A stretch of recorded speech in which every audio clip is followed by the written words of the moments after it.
सबसे पहले आज के इस कार्यक्रम में उपस्थित हुए तमाम पंचायत प्रतिनिधि, जिला परिषद के जितने प्रतिनिधि थे उनको मैं हार्दिक अभिनंदन करता हूं।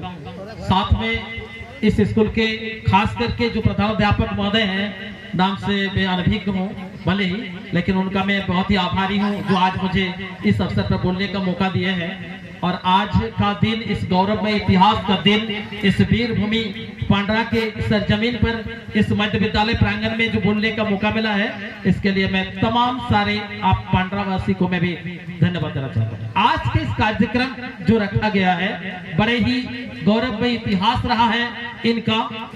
ओजस्वी वक्ता एक प्रकार से हमारे डॉक्टर भीमराव अंबेडकर, साथ में शिक्षाविद, विभिन्न प्रकार के भाषाविद, करीब 18 भाषाओं के ज्ञाता।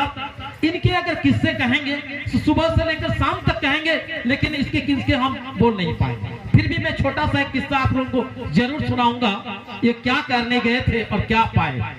जब से इन्होंने शिक्षा ग्रहण करने गए, अनटचेबिलिटी, आई मीन छुआछूत की भावना, ये छुआछूत की भावना इन्होंने जितना अपने जहन में देखे हैं, ना कोई आज तक देखे हैं ना सुने हैं। क्या छुआछूत की भावना है हमारे। भले ही आज भारतीय संविधान, जो कि पूरे विश्व में लोकतांत्रिक दृष्टिकोण से अगर देखेंगे सबसे बड़ा लोकतांत्रिक देश है हमारा भारत, लेकिन एक चीज की कमी रह गई, वो है हमारे छुआछूत की भावना। हालांकि संविधान ने कई प्रकार से कानून बना के इसको खत्म करने की कोशिश की, कानून का कानून रह गया, लेकिन आज तक छुआछूत की भावना नहीं गई।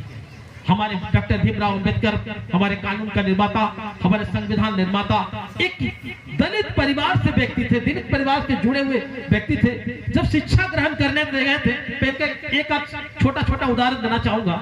जब वो छोटा बच्चा था, स्कूल गया था, स्कूल से उनको बरामदा में बैठने को मौका मिलता था, क्योंकि वो छोटी जाति के रहने वाले थे, दलित जाति के रहने वाले थे।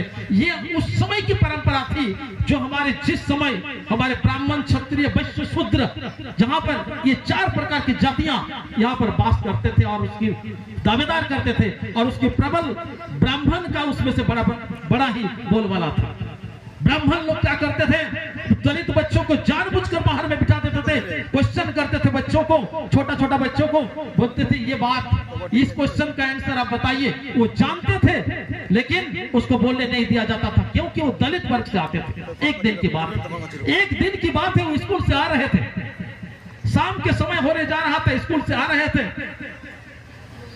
इस प्रकार आते से जैसे ही घर आ रहे थे, अचानक भारी बारिश का सामना करना पड़ा, आंधी तूफान से सामना करना पड़ा। छोटी जाति के रहने वाले थे, चाहे बड़ी जाति के रहने वाले, बारिश आने पर हम लोग कहीं ना कहीं सहारा ले लेते हैं।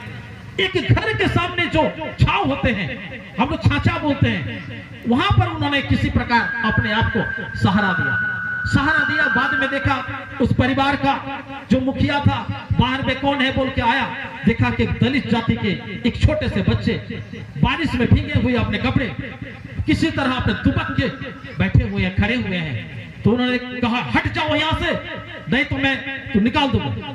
बेचारा मार खाया उससे और वहां से निकल गया, और जाके भीगते हुए इतने कड़ाके की वज्रपात हुई, फिर भी वह नहीं चले और सीधे एक पेड़ के नीचे जाके शरण ली। इस प्रकार तभी से प्रण लिया, जब मैं बड़ा हो जाऊंगा कानून क्या चीज है इसको पढ़ूंगा, और जाके वकालत किया, ऐसे वकालत किया कि दुनिया में नाम रोशन कर दिया। वकालत की बात एक बार मैं बता दूं, एक किस्सा में और एक आप सभी से विनम्र निवेदन, एक किस्सा में और एक बता दूं, क्योंकि भीमराव अंबेडकर मेरा सबसे चहेते, हमारे धर्म जो हमारे आज का धार्मिक ग्रंथ है उसके लिए, उसका मैं धरती का निवासी हूँ, मैं भारतीय होने का गर्व करता हूँ इन्हीं के बदौलत। ये ऐसे व्यक्ति थे, ऐसे प्रखर प्रतिभा के धनी थे। एक बार की बात है, तो उसको प्रैक्टिस करना पड़ता, कहीं पर भी वकील जाने तो उसको प्रैक्टिस करना पड़ता है। प्रैक्टिस के लिए वो किसी वकालत में गए, तो बाकी बड़े वकील साहब जो टकला रहते हैं, वो बोले ओए दलित वकालत अब बाहर में बैठे। बेचारे को बाहर में स्थान मिल गया, दलित होने के कारण उनको बाहर में स्थान मिल गया। वहीं पर बैठ के अपना वकालत करने लगे। कोई एक आध मुजरिम, कोई एक आध मुवक्किल आ जाता तो आ जाता, नहीं तो ऐसे ही बेचारे को गुजारना पड़ता था। इतने पढ़े लिखे, डिग्रियों के डिग्री, डबल डिग्री, फिर भी बेचारे को वही बाहर में बैठना पड़ता। एक जन बहुत ही गांव के प्रतिभा, गांव के नहीं शहर के बड़े विद्वान और प्रतिभाशाली और धनी व्यक्ति थे, बहुत ही धनी, जैसे जिंदल, जैसे मित्तल, इस प्रकार के धनी व्यक्ति थे। और उसका बेटा को फांसी की सजा हो गई थी। बहुत सारे जो लोग जानते हैं, कोई कोई नहीं जानते हैं, इसलिए मैं इस किस्से को आप लोगों को तो सुनाना चाहता हूँ। फांसी की सजा हो गई थी।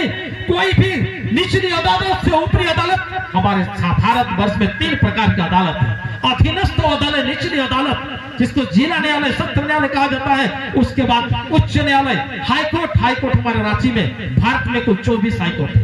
28 राज्यों में जान लो बच्चों 24 हाईकोर्ट है, 24 उच्च न्यायालय। और सबसे बड़ा हाईकोर्टों से भी ऊपर जो है उसको सुप्रीम कोर्ट कहा जाता है। जहां पर भी उसको फांसी, एक बार फांसी की सजा हो जाने पर उसमें एकमात्र चांस होता है कि सुप्रीम कोर्ट में मैं इस याचिका को दायर कर सकूं। लेकिन वहां से भी अगर आपको फांसी बरकरार कर दिया जाए तो चांस बचने का नहीं रहता है। वही हुआ था उस बेचारे के साथ। अपने बेटे को बचाने की कोई चांसेस नहीं था, तो बेचारा गिरते फुटते सभी वकील के सामने चले आए और वकील के हाथ पांव गिड़गिड़ाए और कहने लगे मेरा बेटा को किसी प्रकार जान बचा दो। मेरी जितनी सारी संपत्तियां, जितने सारे धन संपत्ति कमाए हैं, मैं आप लोगों को आपको दे दूंगा।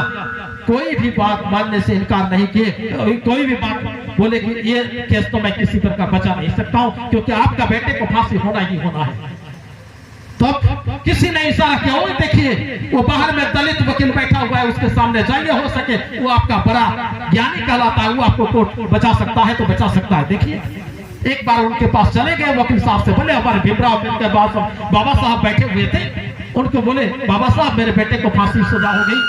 उनकी सारी दलील को बुलाया गया, सारी फाइल को खोजे गए।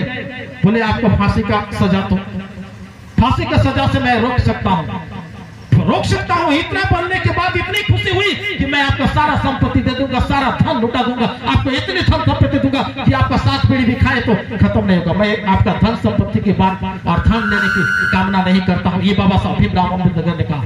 ठीक है बोले, धन्यवाद। तो बोले कि किसी भी प्रकार से मैं उनको फांसी की सजा आपको बचा दूंगा। बहुत खुशी हुई। चले गए दंपति, जिनके बेटे को फांसी की सजा हुई थी, घर चले गए। घर जाने के बाद पूरे खुशी से उन लोग रात बिताए। बोले कि एक वकील मिला है, वह हमारे बेटे को फांसी की सजा से छुटकारा दिला देगा। फांसी की तारीख चलता गया। अंतिम दिन भी फांसी की सजा के दिन आ गए, लेकिन वकील साहब के पास मिलने चले गए। वकील साहब बोले आपका बेटा बच जाएगा, लेकिन फांसी की सजा बरकरार हुई। जिस दिन फांसी की सजा होने वाली थी उस दिन भी वो बचाने का प्रयास नहीं किया। बाबा साहब भीमराव अम्बेडकर और दोनों दंपति चले गए। बोले आज भी कुछ नहीं बोल रहे हैं, अभी फांसी की सजा होने वाली, होने दो, कोई बात नहीं, आपको बेटे को बचा लूंगा। माँ बाप है, अपने बेटे को फांसी पर तो चढ़ से कौन देख सकता है। सचमुच में बेटे को लेकर फांसी के तख्ते पर ले जाया गया।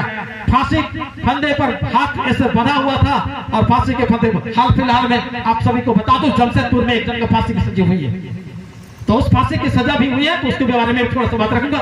ले जाने के बाद फांसी के तख्ते पर चढ़ा दिए और जेलर साहब होता है फांसी की सजा के वक्त एक रुमाल गिरा देता है।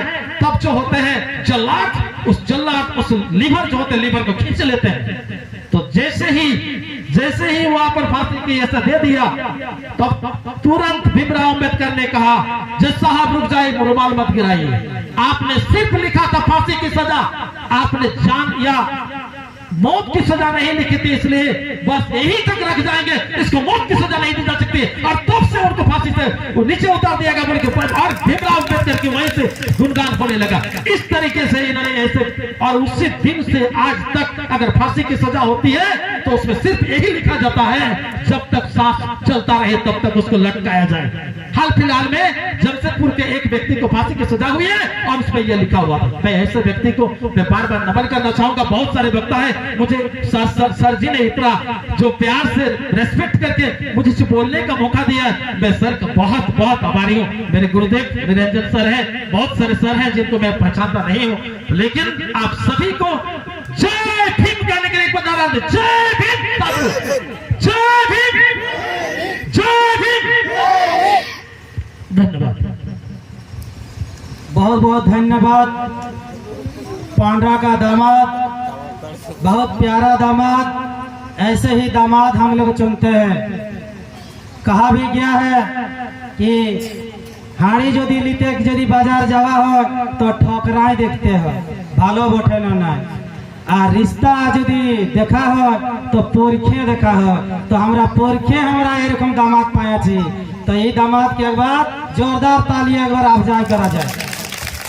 बहुत बहुत धन्यवाद राजू दामाद जी, हमारे बीच में आकर हमें जो कमी थी उस कमी को पूरा करने का आपने काम किया। बहुत बहुत धन्यवाद। विद्यालय परिवार की ओर से आपको पुनः आभार और अभिनंदन करता हूँ। धन्यवाद।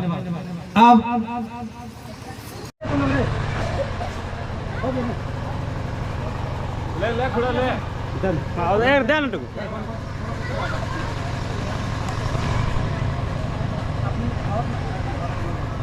तो इसी प्रकार से गाइज हम लोग का कार्यक्रम आज समाप्त हुआ। तो आशा करता हूँ कि वीडियो पसंद आया होगा। तो अगर पसंद आया है तो झारखंड के कोना कोना तक वीडियो शेयर करते रहना, पहुँच जाना चाहिए ये वीडियो। यही हम आप लोगों के साथ कामना करेंगे कि वीडियो झारखंड के कोना कोना तक पहुँच जाना चाहिए।